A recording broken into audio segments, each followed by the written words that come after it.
Ayan, good afternoon. Gutom na yung mga alaga ko. Wait lang, wait lang. Ayan. Tignan yung hair ko. Hindi naman masyado nakulaya. Ano kasi, oh. Black na black kasi yung buko, diba? Tapos, ayan lang. Nakakainis. Pero meron pa naman ako dyan. Papatungan ko ulit. Hindi siya ganun ka, ano, ang layo sa katotohanan. Ang layo dun sa box. Pero dito, okay. Kasi nga, dito yung may kulay ako na brown. Yun, kainis. Ayan, let's eat. Ito yung inuwi ni Papa kagabi. Puro sabaw and may konti. Pero hindi ko na makakain yan. Siguro liit-liitan ko lang. Tapos, ayan, hotdog sa kanila. And sabaw. Tapos, ito mamaya is... Uy, lagyan... kumuha ka kasi. Ito is kukunin mamaya sa weight shop. Tsaka to, nagdagdag na lipstick.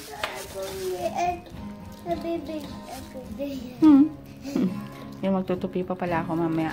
Kain. Kumakanta na naman si Papa.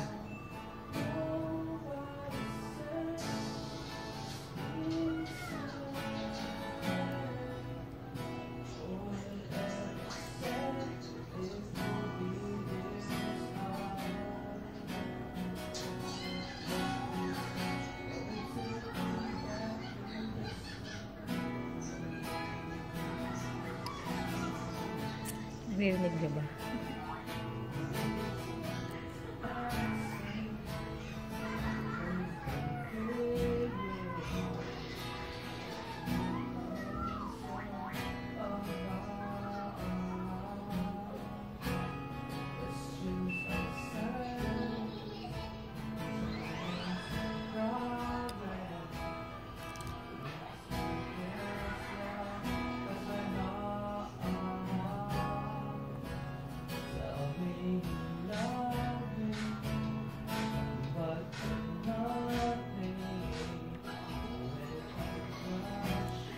Ayun, walang vlog kahapon. Ay, hindi, meron. Pero hindi ko na natuloy.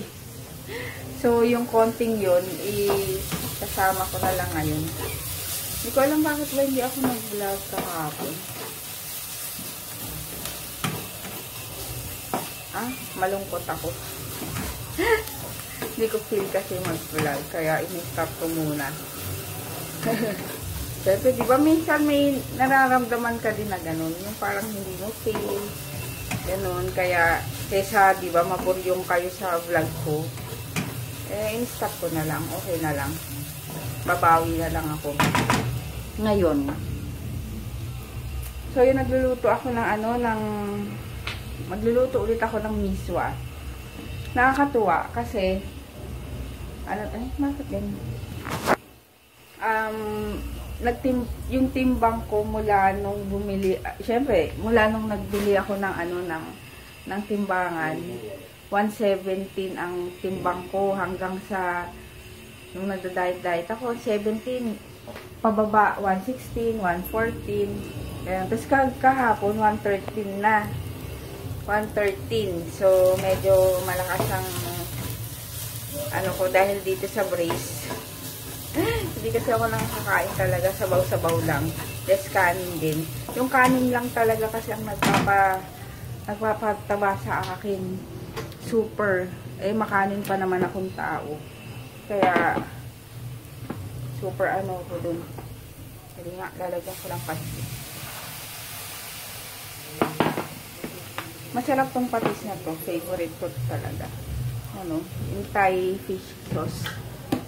Tagal ko na hindi nakabili kasi yan dahil kada punta ko wala. Tapos nung last time na nag-grocery, ayun. Buti meron.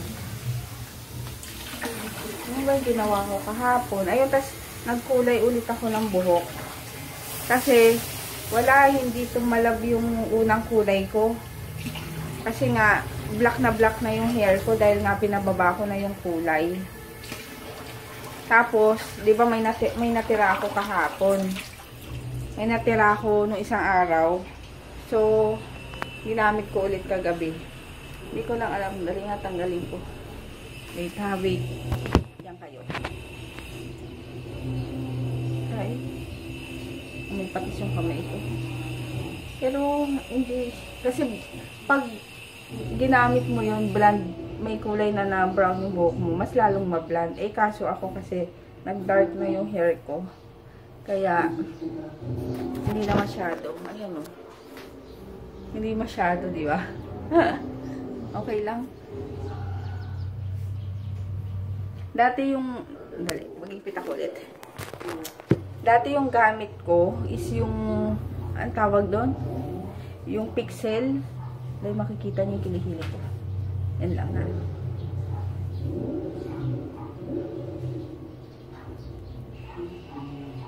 Yung pixel, Lolaine.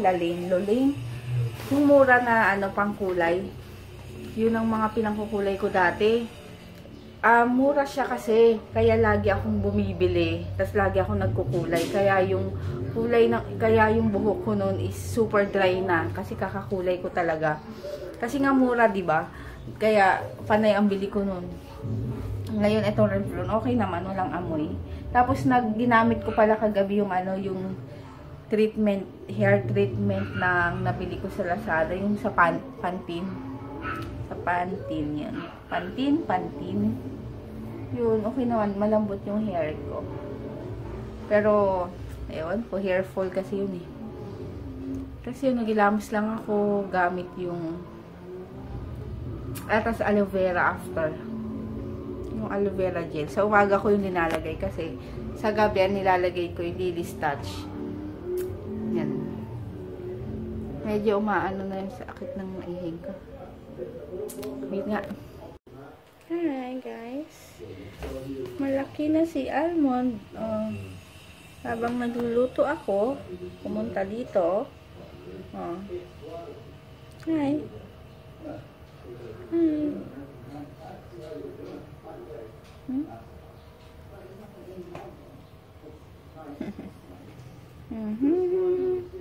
Hey.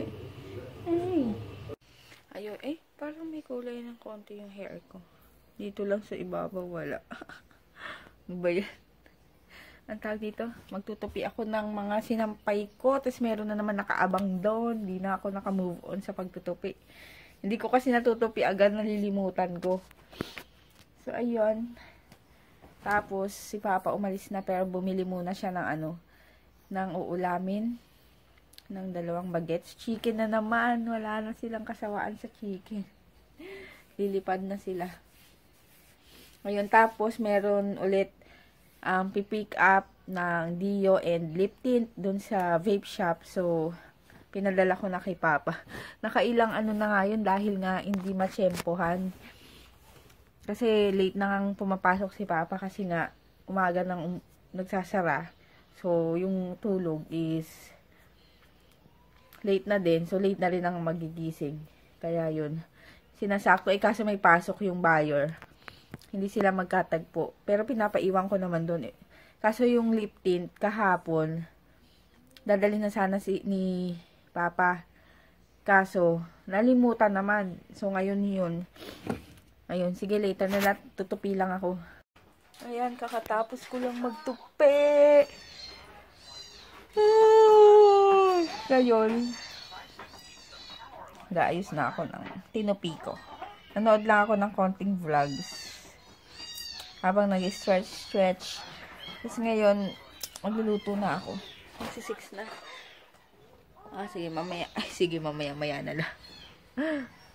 Ayan, nag-aayos ako ng ano naman ni JJ ngayon. Tinabi ko na yung maliliit niyang t-shirt kasi pwede pang magamit ni DM if lumaki na si DM. So, ito. Tapos, may pinadala kasi si Mama kahapon. Mga damit nila, t-shirt, ang dami.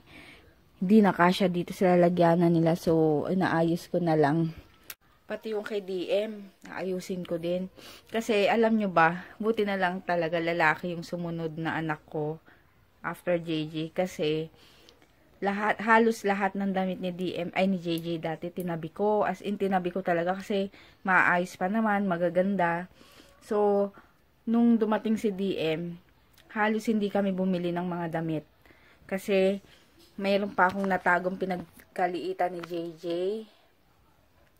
Tapos, ano pa nga pagtapos ni JJ, napahiram ko pa sa anak ng kapatid ko, yung bunso kong kapatid, yung anak niya, kasi kasunod ni JJ yun.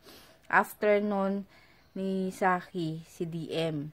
Ngayon, yung maliit ni DM, napunta naman dun sa pamangkin kong pinakabunso, ayun. So, yun, nag-iikutan lang, pero, maayos pa naman. So, ngayon, tinatabi ko yung kay JJ ngayon, para, pag lumaki si DM, maayos pa naman, and masuot niya, diba, less ay, malaking tipid. Kaso nga lang, yung iba, super laki pa. Yun, ang dami pa. Meron pa ako natabi doon. Konti na lang na, kasi si DM payat. Iba yung ano talaga nila, bone structure ni DM, tsaka ni JJ. Si JJ kasi malalaki, parang mula. Si DM payatot. Parang sa akin kasi nagmana siguro yun, dahil payatot talaga ako nung maliit. As in, hindi ako tumataba. So, yung age ni JJ, ay ni JJ that time, malaki yung mga t-shirt niya. Ngayong si DM, hindi, as in, ang laki-laki ng, kaya, medyo tatagal pa. Pero, yun nga, iniipon ko. Kasi maayos-ayos pa, kagaya nito, oh. Yan, kay JJ to. At, maayos pa, kasi hindi naman kami lagi umaalis, diba? And, marami siyang t-shirt. Kaya, ayun. Tapos, yung kay JJ pala, hindi rin ako masyado bumili nun kasi yung pinsan ko sa US, may anak siyang mas matanda ng konti kay JJ. So, yung damit niya, pinapadala dito. Ayun, si JJ nakakasuot. And, alam niyo naman sa Amerika, diba, yung mga damit, hindi nalalaspag or hindi ko sure. Pero, lahat ng gamit, padala nun ng pinsan ko. Pagdating dito, kala ko brand new, ganyan-ganyan. Pero, nagamit na nga. Ayun, kaya less kami sa buti na lang lalaki ang aking anak. Para hindi na naman problemang bibili pa ng iba. Ayun lang, nakwento ko lang. So, mag-aayos lang ako para magkasya yung yung mga damit. Ang dami kasi masyado. So, yun, sige later na lang. Nagpiprito na rin kasi ako. Ayan. Miswa ulit. Tapos sa kanila yung chicken. Ayan. Kain. Ayun, tapos na ako maghilamos. Medyo nag-brown na buhok ko, no? Pero tingnan nyo, ito yung sinasabi ko. Yun, no, yung patsi-patsi. Hindi, may itim.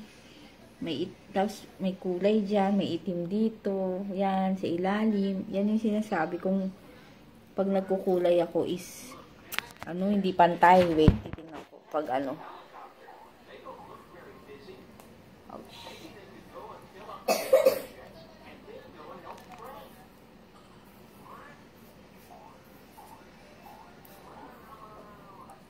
Ayan, oh. Tingnan nyo, diba? Hindi pantay-pantay. Merong itim pa rin dyan. Sa ibabaw lang meron. Yan, ang sinasabi ko. Na hindi pantay-pantay ang kulay ko. Tsaka na lang. Patungan ko na lang ulit. Maa-addict na naman ako sa pangkulay nito. Diyos ko, kawawa naman yung buhok ko. Buhag-hag na nga. Diba? Ano, itim. Ayun, tsaka may nag-comment nga pala. Ano to sabi, iles ko daw yung kwento. More on sana pagluluto, ganyan-ganyan. Iles ko daw yung kwento-kwento. Sabi ko, pwede naman pa-skip-skip na lang kasi talagang magsasalita talaga ako kasi parang kayo yung kakwentuhan ko, ganyan, kung ano yung gusto kong i-share. Sinishare ko. Kasi kung hindi ako maraming sasabihin, walang mangyayari.